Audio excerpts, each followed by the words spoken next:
අපි හිතනවා අපේ ලයිෆ් එක දැන් චේන්ජ් වෙන්න ඕනේ කියලා. මේ කියන ලයිෆ් එකෙන් අලුත් ලයිෆ් එකකට අපේ ජීවිතේ වෙනස් කරගන්න ඕනේ කියලා අපි හිතනවා. ඉතින් කොහොමද අපි අපේ ලයිෆ් එක චේන්ජ් කරගන්නේ? ඒ වෙනුවෙන් අපි මොනවද කරන්න ඕනේ කියන එක ඉක්මනට කතා කරමු. ගැඹුරේ පතුලටම කිමිදිලා.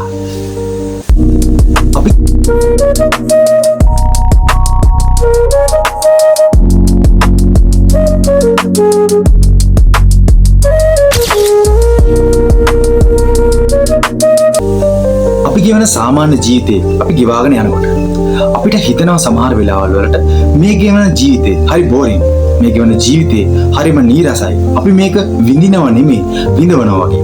එතකොට අපිට හිතෙනවා මේ ගෙවන ජීවිතේ මෙන්න මේ විදියකට වෙනස් වුණොත් ගොඩක් හොඳයි කියලා. ඉතින් අපි මේ චේන්ජ් එක ගන්න නැත්තේ ඇයි? ඇයි අපිට ගන්න බැරි? ඒ වගේම තමයි අපි කවදාක්වත් මේ ජීවිතේ මේ චේන්ජ් එක ගන්නෙ නැද්ද? ඒ කියන්නේ එවැනි චේන්ජ් එකක් ජීවිතේ ගත්ත අය මේ ලෝකේ නැද්ද? ඇත්තට මේක හොඳ ප්‍රශ්නයක්. නමුත් ඉස්සෙල්ලාම අපි දැනගන්න ඕනේ අපි කොහොමද මේ චේන්ජ් එක ගන්නෙ කියලා. ඇත්තටම මේ ජීවිතේ වෙනස් වීම අපිට ගන්න බැරි වෙන්න ප්‍රධාන හේතුවක් තියෙනවා. ඒ ප්‍රධාන හේතුව තමයි අපි ගෙවන මේ සාමාන්‍ය ජීවිතේ තියෙනවනේ. අන්න ඒ ජීවිතේට අපි අබ්බැහි වෙලා ඉන්නේ. ඒ ඇබ්බැහිවීම තමයි අපි අලුත් ජීවිතයකට යන පාර වහන්නේ. අපි හිතනවා ඒ ගෙවන ජීවිතයට වඩා ගත කරන ජීවිතේ සේෆ් කියලා. ඒ කියන්නේ මේක ආරක්ෂිතයි වගේ කියලා. මොකද අපි අපේ ජීවිතේ ජීවත් වන යම්කිසි රාමුවක් තියෙනවා.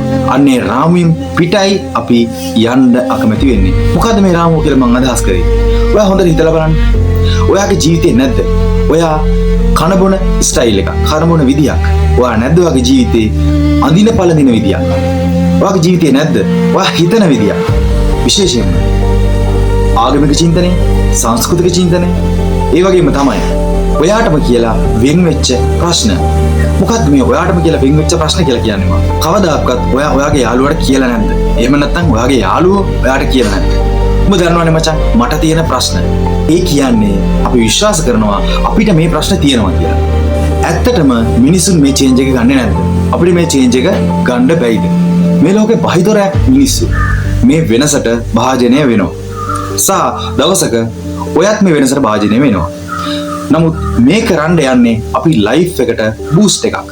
ඒ කියන්නේ මේ වෙනස් වෙන මිනිස්සු ඉන්නවනේ. මේ වෙනස් වෙන මිනිස්සු සම්බන්ධව මම සංකල්පනාත්මක උදාහරණයක් ඔයගොල්ලන්ට කියන්න. ඒ කියන්නේ සමහර වෙලාවට ඔයගොල්ලන්ගේ ගමේ ජීවත් වෙන ඇති කට්ටිය කියනවත් ඇති. අන්න අර කොල්ලා ඉස්සරන බාට දෙකක් දාගෙන සාමාන්‍ය ඇඳුම් ඇඳගෙන ගෙදර ඉඳලා හන්දියට යන ටිකට පාරින් ඔක්කොටම hina වෙලා කතා කරගෙන යනවා. දැන් හොඳ වාහනයක් අරගෙන අඩුම තරමේ හෝන් එකක්වත් ගහන්න නැතුව යනවා කියන්නේ. මේ කියන චේන්ජ් එක මිනිස්සුන්ගේ ලයිෆ් එකට ගේන්නේ ඔවුන්ගේ සමාජය තුළ. ඔවුන්ගේ සමාජය කියන්නේ මොකක්ද? අම්මා තාත්තා, සහෝදර සහෝදරියෝ, යාළුවෝ මිත්‍රයෝ, ඒ වගේම අසල්වාසීන් සහ මේ රටේ ලෝකේ ජීවත් වන අනිත් මිනිස්සු. ඒ අයගෙන් මෙයාට එල්ල වෙන තාඩන, පීඩන, තර්ජන, ගර්ජන වගේ දේවල් වලින් තමයි මේ පුද්ගලයා ඇති වෙන්නේ. ඇත්තටම ඇති වෙනව නෙමෙයි. වර්තමානයේ ජීවත් වෙන පුද්ගලයා මේ වගේ තාඩන, පීඩන වලින් දෙවි අළු වෙලා ගිහිල්ලා ඒ අළු මතින් නැගිටින අලුත් පුද්ගලයා තමයි ඔවුන්ගේ හීන වලට ගෙනියන චරිතය බවට පත් වෙන්නේ. නමුත් ප්‍රශ්නේ ජීවිතේ බූස්ට් එකක් ගන්න කෙනාගේ ඇතුලේ ජීවත් වන වර්තමාන චරිතය අර මිනිසා විසින් අලු කර දැමු අලු මතින් නැගිටින මිනිසාට නැහැ. සමහර විට සමහර මනුස්සකම් නැති වෙන්නට ඉඩ තියෙනවා. සමාජය විසින් අලු කරලා දානකම් ඉන්න නැතුව ජීවිතයට බූස්ට් එකක් ගත්තොත් එහෙම අපිට පුළුවන් අපි තුල තියෙන මනුස්සකම් ඒ විදියටම තියාගෙන අපේ ජීවිතයේ චේන්ජ් එක ගන්න. මම මීට පෙරත් ඔයගොල්ලන්ට කියලා තියෙනවා මීට කලින් වීඩියෝ. ධනය, බලය, සැප, සුව පහසු වෙනුවෙන් දුවන මේ ලෝකේ කවදාකවත් ඔයා වෙනුවෙන් නවතින්නේ. ඔයා තමයි නැගිටලා දුවන්න ඕනේ. අපි ඉතින් එහෙනම් බලමු අපේ ජීවිතේ අලුත් ජීවිතයකට වෙනස් කරගන්න අවශ්‍ය නම් අපේ ජීවිතේ අපි වෙනස්ව තැබිය යුතු පියවරවල් මොනවද කියලා. අංක 1 failure fear එක. ඒ කියන්නේ අසමත් වීමේ ලැජ්ජාව.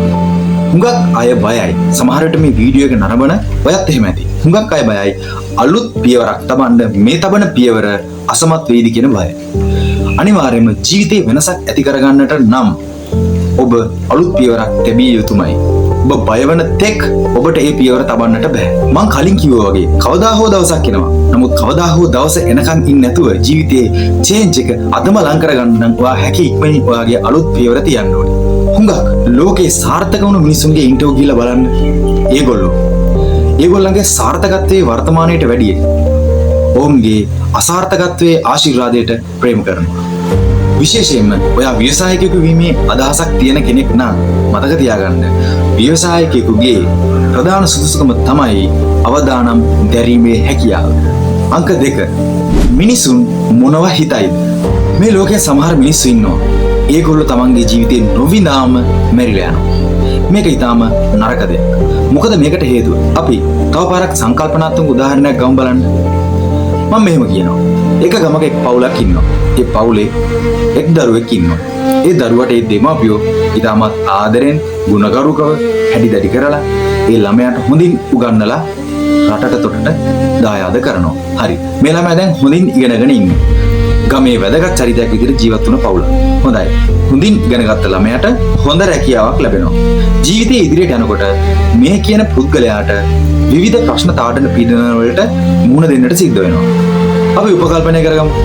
මෙයාගේ තියෙන සියලුම ප්‍රශ්න වලින් 80%ක් පමණ ආර්ථිකයේ මත තීරණය වෙන දේවල් නම් මුට සිද්ධ වෙනවා මේ ආර්ථිකයේ ප්‍රශ්නේ ලියා ගන්න වෙනත් රැකියාවක් හෝ තමන්ගේ ශක්තියක් අඳුරගෙන ඒ හරහා ආදායමක් උපය ගන්න.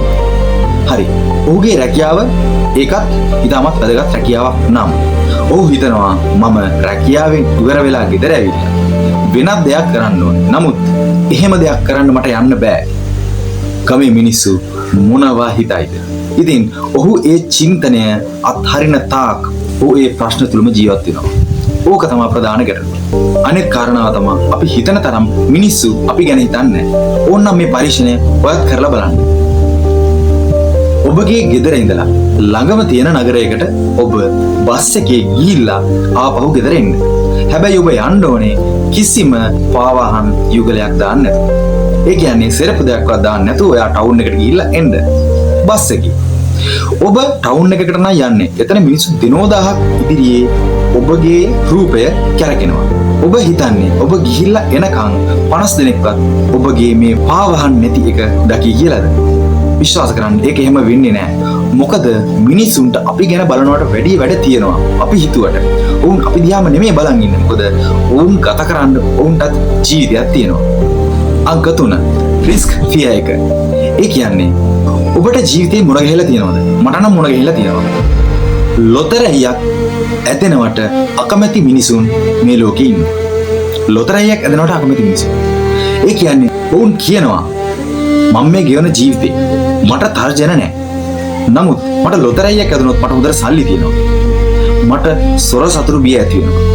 මගේ නෑදෑයෝ හිත මිත්‍රෝ නිතරම ණය ඉල්ලයි. ඒ ණය උන් දෙන්නේ නැතුව යයි. ඒ වගේම හැම වෙලේම ආධාරය ඉල්ලගෙන මල් ළඟට කට්ටිය එයි. මේක මට හරි කරදරයක්. ඊට වඩා මම මේ ගෙවන ජීවිතේ මට හොඳයි කියන මිනිසුන් ඔබට හමු වෙලා නැද්ද? බලන්න ඒ චින්තනය කතරම් ඍණාත්මකද කියලා. එවැනි චින්තනයක් ඔබටත් තියෙනවා නම් කරුණා කරලා ඒ චින්තනය දැම්ම අරගෙන විසි කරලා අයින් කරලම දාන්න. මොකද ඉස්සරලාම ඔබ ඔබගේ වෙනස් වන ජීවිතයට බිය නොවිය යුතුයි. අන්න ඒ ප්‍රධාන කරුණු 3 ඔබගේ ජීවිතේ වෙනස් කරගන්න පියවරක් තබන කෙනෙක්ට ඊටාම වැදගත්. ඔබ හිතන්න. ඔබගේ වෙන ජීවිතයේ දැනටත් ඔබට වේදනාත්මකයි නම් ඔබට කලකිරිලා නම් ඉන්නේ. ඔබ ඔබගේ ජීවිතය විඳින්නේ නැත්නම් ඔබ තවදුරටත් ඇයි ඔබේ ජීවිතයට ප්‍රේම කරන්නේ? වෙනස් කරගන්න. ඔබගේ ජීවිතය වෙනසකට පුරන්න ඔබ අද අදිෂ්ඨාන කරගන්න. ඔබට දැනේ සමහර විට මේ චේන්ජස් ගන්නකොට මගේ පරණ පරිසරයෙන් මට ඈත් වෙන්න සිද්ධ වෙනවා. මගේ හිත මිත්‍රයින්ගෙන්, මගේ යාළුවන්ගෙන්, මගේ ඥාතීන් මන් දිහා බලන විදිය මේ දේවල් වෙනස් වෙන්නට ඉඩ තියෙනවා කියලා. එක තිත්ත ඇත්තක් හොඳින් මතක තියාගන්න. ඔබ හිතන්න ඔබ තුවක්කුවක් අරගෙන ඉලක්කයකට වෙඩි තියනවා කියලා. ඔබේ තුවක්කුවෙන් පිටවන උණ්ඩය ඉලක්කයට ලං වෙන්නේ කොපමණ වේගයෙන්ද? ඔබගේ උණ්ඩය පරණ පරිසරයෙන් ඊතරම් වේගයෙන් ඈත් වෙනවා. ඒක තමයි ස්වභාව ධර්මයේ නීතිය. ඒකට පිටින් කාටවත් යන්න බෑ. ඔබ ඔබගේ ජීවිතේ විනාශ කරගත යුතු නම්, ඔබ ඔබගේ ජීවිතේ විඳිය යුතු නම්, මේ වේදනාවෙන්, මේ කලකිරීමෙන් ගැලවිය යුතු නම් ඔබට සිද්ධ වෙනවා ඔය පරිසරයෙන් ඈත් වෙන්න. ඒක ඔබ කළ යුතු නෑ. ඔබ කරන්න ඕනේ ඔබගේ ඉලක්කය කරා ගමන් කරන එක පමණයි. මන් කියන්නේ ඒක ස්වභාව ධර්මයෙන් සිද්ධ වෙන දෙයක්. ඒක වෙනුවෙන් දුක් වෙන්න එපා. ඔබ බලාපොරොත්තු වෙන ඉලක්කයට ඔයා ගියාට පස්සේ අනිවාර්යයෙන්ම ඔබ මේ වෙනකොට ඔබ ළඟ තියෙන සියලු දේ නැවතත් ඔබ ළඟට ගන්න පුළුවන්. මතක තියාගන්න. මේක අපේ ජීවිතේ. මේ ජීවිතය නවකතාවක් නම් ඒ රචකයා ඔබම විය යුතුයි. වෙන කාටවත් ඔබගේ ජීවිතේ ලියන්න ඉඩ දෙන්න එපා. මේ ගන්න චේන්ජ් එකත් ලොකු පියවරවල් එකවර ගන්න යන්න එපා. පොඩි පියවරවල් වලින් එක තීරණයක්, එක ක්‍රියාවක්. මේ විදිහට කරගෙන යනකොට අවුරුද්දක් ඇතුළත ඔබ වෙනස් පුද්ගලයෙක් වෙලා තියෙනවා කියන එක ඔයාටම තේරෙන්න පුළුවන්. අනිත් කාරණාව විශේෂයෙන්ම ජීවිතයකට කිසිම කෙනෙකුට ඊර්ෂ්‍යා කරන්න එපා. මේ කාරණාව ප්‍රධාන කාරණා තුනෙන් බැහැරව තියෙන කාරණාව. මොකද මේ කාරණාව මත කතා කරනකොට හුඟක් දුරට ආගමික දැනුම් රාමුව තුල තියෙන දැනුම ඉතාම වැදගත්. මේ හා සම්බන්ධ වීඩියෝවක් ඉදිරියට ගෙන්න බලාපොරොත්තු වෙනවා. ඉතින් ඔබ මේ වීඩියෝ එකකින් යම් දෙයක් ගත්තා කියලා හිතනවා නම් අනිවාර්යයෙන්ම ෂෙයා කරලා තව කෙනෙකුට බලන්න ඉඩ අරින්න. ඉතින් එහෙනම් තවදුරටත් මේ වගේ වීඩියෝ බලන්න ඕනේ. මේ කරපු වීඩියෝ එක හොඳයි කියලා හිතනවා නම් පල්ලෙහා තියෙන subscribe button එක ඔබලා bell icon එක ඔබලා channel එකට set වෙන්න වගේම මේ වීඩියෝ එකටත් like එකක් දාන්න. එහෙනම් ඔබ සියලු දෙනාටම ජය වේවා.